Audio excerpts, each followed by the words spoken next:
یعنی اس ملک میں بلوچوں کو غدار قرار دیا گیا، پشتونوں کو غدار قرار دیا گیا، مہاجروں کو غدار قرار دیا گیا، اور اب جو ہے وہ جو کشمیری ہیں ان کو بھی غدار قرار دیا جا رہا ہے۔ یہ جو عوامی ایکشن کمیٹی ہے کشمیر کی، اس کے بارے میں باقاعدہ خبریں لگوائی گئیں پاکستان کے میڈیا پہ، اور پاکستان کی اسٹیبلشمنٹ سے جڑے ہوئے جو سوشل میڈیا کے اکاؤنٹس ہیں وہ ان خبروں کو پروموٹ کر رہے ہیں۔ وہ یہ کلیم کر رہے ہیں کہ بھارتی ایجنٹ ہیں اور یہ غدار لوگ ہیں اور یہ بھارت کے ساتھ مل کر کھیل رہے ہیں اور بھارت کا ہاتھ ہے اس ساری چیز کے پیچھے۔ یعنی عوامی ایکشن کمیٹی جو ہے وہ کشمیری عوام کے مطالبات ہیں، وہاں کے عام لوگ ہیں، ان میں سے کسی ایک نے بھی یہ مطالبہ نہیں کیا کہ وہ پاکستان سے الگ ہونا چاہتے ہیں۔ ان میں سے کسی ایک نے بھی کوئی ایسا مطالبہ نہیں کیا جو پاکستان کے خلاف ہو یا پاکستانیت کے خلاف ہو یا ریاست پاکستان کے خلاف ہو یا کشمیری ہونے کے خلاف ہو۔ ان کے تمام مطالبات اپنے لوگوں کے حقوق کے حوالے سے ہیں۔ وہ اپنے لوگوں کے سیاسی آئینی حقوق مانگ رہے ہیں، بنیادی حقوق مانگ رہے ہیں۔ تو یہ مانگنے میں بھارت کا ایجنٹ ہونا کہاں سے آ جاتا ہے؟ یعنی پاکستان میں جو بھی اسٹیبلشمنٹ کے مفاد کے خلاف جاتا ہے اسے ایجنٹ قرار دیا جاتا ہے۔ یعنی حساس ترین علاقہ ہے پاکستان کا آزاد کشمیر، ویسے وہ ایک الگ ٹیریٹری ہے آئین کے مطابق، تو اب وہاں کے لوگوں کو بھی بھارتی ایجنٹ بنا ڈالا، اور گواہی کے طور پہ پیش کیا گیا میجر ریٹائر گورو آریہ کا ایک کلپ۔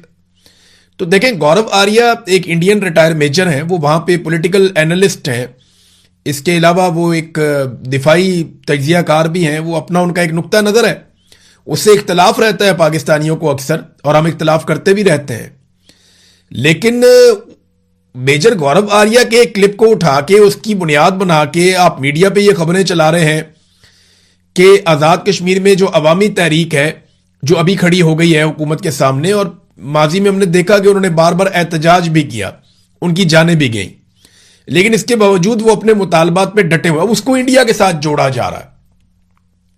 جو بھی چیز بھارت کے اندر ناپسند کی جاتی ہے وہ پاکستان کے ساتھ جوڑ دیتے ہیں، چاہے پاکستان کا اس میں کوئی رول نہ ہو، اور جو چیز پاکستان میں اسٹیبلشمنٹ ناپسند کرتی ہے اس کو اٹھا کے بھارت کے ساتھ جوڑ دیتی ہے۔ یعنی غدار دینے کا نا ایک کھیل پاکستان میں چل رہا ہے بدقسمتی سے۔ اسی طرح آپ لوگوں نے الزام لگایا بنگالیوں کے اوپر کہ بنگلہ دیش کے لوگ جو ہیں وہ غدار ہیں، انہیں غدار قرار دیا گیا، انہیں قرار دیا گیا کہ وہ انڈیا کے ساتھ مل گئے ہیں، اور پھر ہم نے دیکھا کہ ملک ہی ٹوٹ گیا۔ یعنی اس کھیل کا کبھی بھی اچھا انجام نہیں ہوتا، جب آپ نفرت پھیلاتے ہیں تو ایسا ہی ہوتا ہے۔ ہمیں بڑے لمبے عرصے تک بتایا گیا کہ آسما جہانگیر وہ ایک غدار ہے، اور بہت سارے لوگوں کے نام لیے گئے، پتہ چلا وہ غدار ہے، اور پاکستانی جو ہے وہ بلیو بھی کر لیتے تھے ایسی باتوں پہ، لیکن جو لوگ بھی بلیو کرتے تھے آج وہ سارے ہی غدار ہیں۔ یعنی یہ غداری کا کھیل پاکستان میں اب نہیں ہو رہا۔ فاطمہ جناح بھی غدار تھیں، اگر قائد اعظم محمد علی جناح زندہ رہتے تو ان کو بھی غدار ڈکلیئر کیا جاتا۔ ذوالفقار علی بھٹو وہ بھی ایک غدار تھا، بینظیر بھٹو وہ بھی ایک غدار تھی، نواز شریف بھی اپنے دور میں ایک غدار رہا، آج کل عمران خان غدار ہے، اب کشمیری غدار ہے۔ پاکستان میں سبھی غدار ہیں، اگر کوئی غدار نہیں ہے تو وہ پاکستان کی اسٹیبلشمنٹ ہے، جسے آپ کبھی غدار قرار نہیں دے سکتے، کیونکہ وہ یہ فیصلہ کرتے ہیں کہ کس کو غدار کہنا ہے کس کو نہیں کہنا۔ لیکن عوام کی نظر کے اندر چیزیں اب بہت مختلف ہو چکی ہیں۔ یعنی ہم اگر پاکستان کے اندر آواز اٹھاتے ہیں نا، یعنی ملٹری اسٹیبلشمنٹ سے جڑے ہوئے اکاؤنٹ ہے، وہ ہمیں روزانہ کی بنیاد کے اوپر غدار کہتے ہیں، ملک دشمن کہتے ہیں، وہ کہتے ہیں جی کہ ہم بھارت کے ساتھ ملے ہوئے ہیں۔ ہمارا کیا تعلق ہے اس چیز کے ساتھ؟ یعنی پاکستان میں کوئی بھی انصاف کی، قانون کی بات کرے، آزادی اظہار رائے کی بات کرے، جمہوریت کی بات کرے، انسانی حقوق کے لیے آواز اٹھائے تو وہ غدار ہو جاتا ہے۔ مارنگ بلوچ بھی غدار قرار دے دی گئی، ایمان مزاری بھی غدار قرار دے دی گئی، عمران خان کو آج غدار قرار دے دیا، ماضی میں نواز شریف غدار تھا، اس سے پہلے بے نظیر آصف علی زرداری یہ بھی غدار تھے۔ ہر ایک شخص کو کبھی نہ کبھی غدار، اے این پی غدار رہی ہے بڑا لمبا عرصہ، فضل الرحمان کو بھی غدار رکھا گیا پاکستان میں۔ تو ان سارے غداروں کو ایک دن سر جوڑ کے بیٹھنا چاہیے اور یہ سلسلہ بند کرنا چاہیے۔ آج رانا ثناء اللہ صاحب، یا میں رانا ثناء اللہ کا نام اس لیے لے رہا ہوں کہ میں نے ان کا ایک کلپ دیکھا تھوڑی دیر پہلے، یہ سارے لوگ آج انجوائے کر رہے ہیں، تو یہ بات اپنے ذہن میں رکھیں کہ کل کو ان کو غدار بنا دیا جائے گا۔ جب پاکستان تحریک انصاف کے لوگ انجوائے کر رہے تھے، اقتدار میں تھے، ان کے وہم و گمان میں نہیں تھا کہ ان کو کل کو غدار بنا دیا جائے گا۔ دیکھیں آج تحریک انصاف کے لوگوں کو غدار بنا دیا گیا، تو آج اگر P M L N, peoples party, A N P, M Q M کے دماغ میں یہ بات ہے کہ انہیں غدار نہیں بنایا جائے گا تو ایسا نہیں ہے، فیوچر میں وہ بھی غدار بن جائیں گے.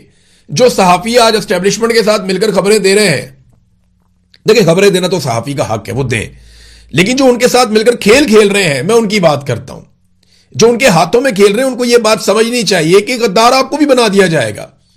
اس ملک میں جب جب اسٹیبلشمنٹ کا موڈ بدلے گا وہ غداروں کو بدل دے گی. اسٹیبلشمنٹ ڈیوائیڈ اینڈ رول کرتی ہے اور اسی طرح انہوں نے یہ چلانا، اور تکلیف ہوتی ہے اس بات کی. کیا پاکستان اس لیے آزاد کروایا تھا کہ ہم سارے پاکستان میں غدار ہی ہو جائیں؟ بلوچ بھی غدار ہیں، پشتون بھی غدار ہیں، بنگالی بھی غدار تھے، ابھی پنجابی بھی غدار ہوتے چلے جا رہے ہیں، اب کشمیری بھی غدار ہیں، مہاجر بھی غدار ہیں. وہ پاکستان میں محب وطن کون ہے؟ غداروں کا لنڈا بازار لگا دیا پاکستان میں. اور اب دیکھیں یہ کشمیریوں کے اوپر اس طرح کیا جا رہا ہے. کشمیر میں اضافی نفری طلب کر دی گئی ہے ناظرین، اور یہ 2 خبریں آئی ہیں مجھے وہاں سے. اب دونوں طرف سے تیاریاں ہو رہی ہیں. ایک طرف جو عوامی جوائنٹ ایکشن کمیٹی ہے انہوں نے اعلان کر دیا اور پبلک کو کہہ دیا کہ اگر اب آپ کھڑے نہیں ہوں گے نا تو پھر آپ کو کھڑے ہونے کا دوبارہ موقع نہیں ملے گا. یہ فائنل راؤنڈ آ رہا ہے اور آزاد کشمیر کے لوگوں کو یہ بات سمجھنی پڑے گی. ان کے حق کے لیے کوئی کھڑا نہیں ہوگا، کوئی ان کے حق کے لیے آواز نہیں اٹھائے گا. انہیں اپنے حق کے لیے خود آواز اٹھانی پڑے گی. یہ پاکستان کی پوری عوام کے لیے یہ میسج ہے. چاہے آپ خیبر پختونخوا میں رہتے ہیں، گلگت بلتستان میں رہتے ہیں، کشمیر میں رہتے ہیں، پنجاب میں رہتے ہیں، سندھ میں رہتے ہیں، بلوچستان میں رہتے ہیں، آپ کہیں بھی رہتے ہیں، آپ کے حق کے لیے آواز کوئی نہیں اٹھائے گا.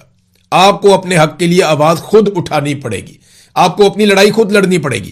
ابھی کشمیری جو ہے وہ اس کی تیاری کر رہے ہیں. دوسری طرف جو گورنمنٹ ہے اس نے کچھ اعلانات کیے ہیں. ایک تو یہ اضافی نفری آزاد کشمیر میں منگوائی جا رہی ہے، اور چیف سیکرٹری داخلہ اور آزاد حکومت ریاست جموں اور کشمیر مظفر آباد، یہاں سے جناب یہ مراسلہ جاری ہوتا ہے.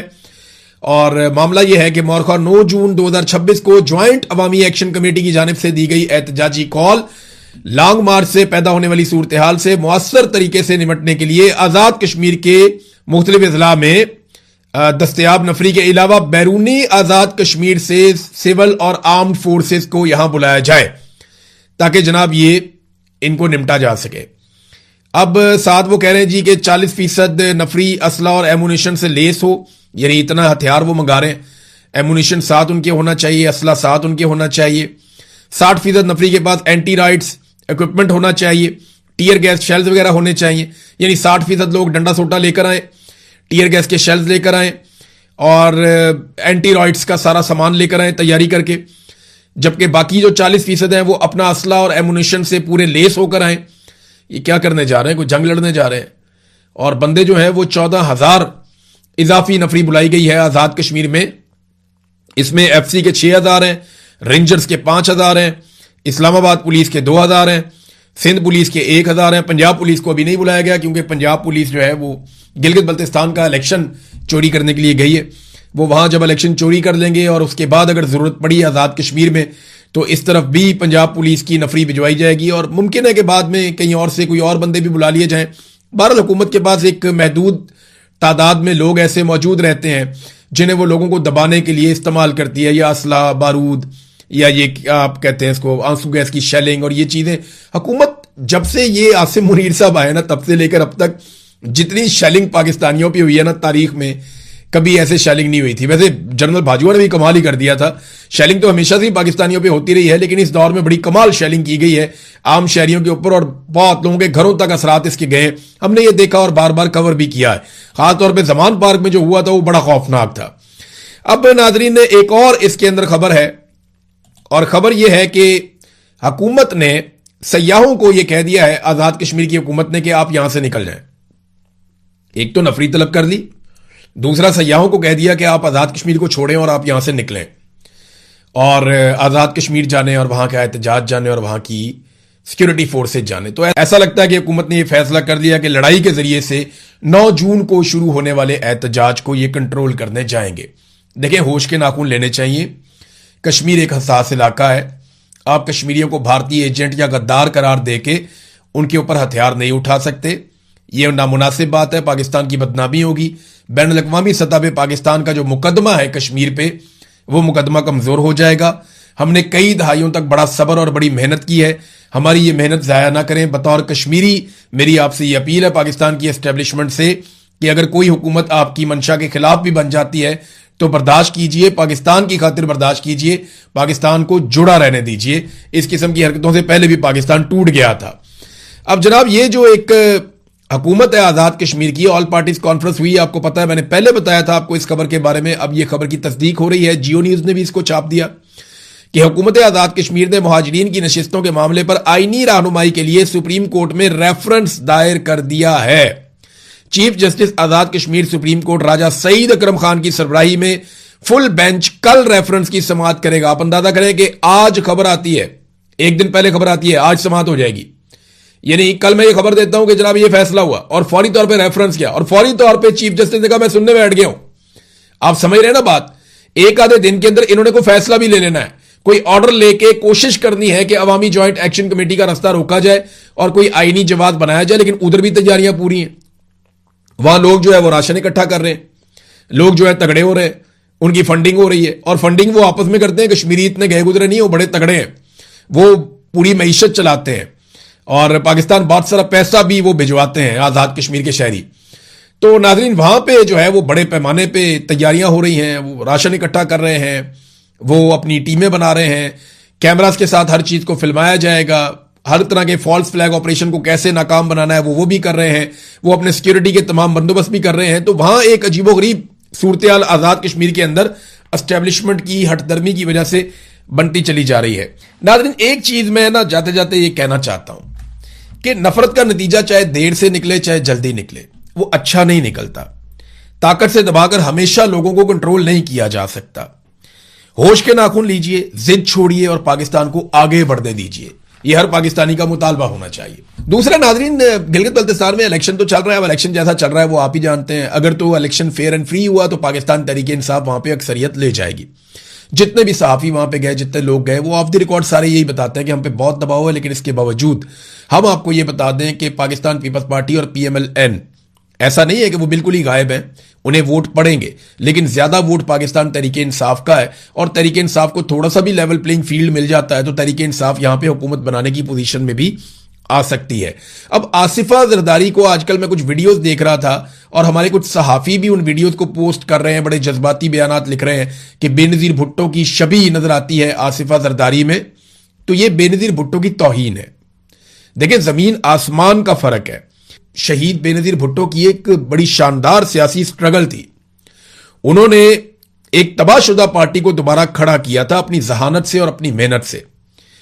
اور جبکہ آصفہ کو ایک بنی بنائی پارٹی ملی ہے, ان کے سر کے اوپر والد کا ہاتھ بھی ہے, بھائی بھی ان کا ہے, پوری پارٹی بنی بنائی ملی ہے. بے نظیر انصاف کے لیے لڑی تھی, جبکہ آصفہ نا انصافی کے نظام کی پیداوار ہے. اور یہ ایک سچائی ہے, اس سے کوئی بھاگ نہیں سکتا. بے نظیر نے میدان میں مقابلہ کیا تھا, نہتے ہو کر مقابلہ کیا تھا اور عوام کے بلبوتے کے اوپر آئی تھی.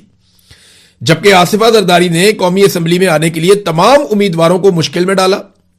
یعنی مقدمات درج کیے گئے, بندے گرفتار کیے گئے, بندے اغوا کیے گئے, بندوں کو دبایا گیا, زور زبردستی دھونس اور دھاندلی سے بلا مقابلہ آصفہ زرداری کو الیکشن جتوا کر اسمبلی میں پہنچایا گیا. تو بے نظیر